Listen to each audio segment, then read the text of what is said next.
Article 21 right to life and personal liberty, जीवन and प्राण दैहिक स्वतंत्रता का अधिकार। ज़्यादातर लोग समझते हैं कि आर्टिकल 21 सिर्फ जीने का अधिकार देता है, बट ये पूरी तरह सच नहीं है।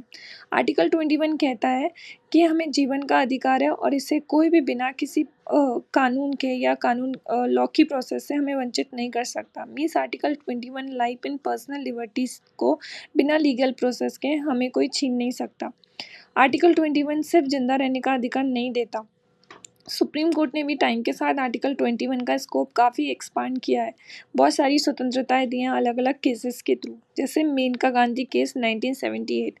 आर्टिकल 21 में हम इस केस को सबसे ज़्यादा पढ़ते हैं क्योंकि इस केस के थ्रू हमें बोला गया है कि केवल हमें सिर्फ जीवन जीने का अधिकार नहीं है, मतलब हमें सिर्फ शरीर के थ्रू जिंदा रखना नहीं है, लेकिन हमें जीवन जीने के अधिकार के साथ गरिमापूर्ण डिग्निटी के साथ मानवीय प्रतिष्ठा के साथ जीवन जीने का अधिकार दिया गया है। एंड कानून की प्रोसेस भी डायरेक्ट कानून उन पर थोपा नहीं जाएगा, उसके पीछे का एक रीज़न बताना पड़ेगा। रीजनेबल प्रोसेस होनी चाहिए और वो प्रोसेस भी जस्टिसिएबल होनी चाहिए। आर्टिकल 21 क्वालिटी ऑफ लाइफ का हक देता है। Right to privacy, health, dignity, clean पर्यावरण, ये सब भी आर्टिकल 21 के अंडर आते हैं। मीन्स आर्टिकल 21 हमें बोलता है कि आपको जो भी हम जीने का अधिकार है उसमें राइट टू प्राइवेसी है, राइट टू हेल्थ है एंड राइट टू डिग्निटी है, और वो भी क्लीन पर्यावरण के साथ।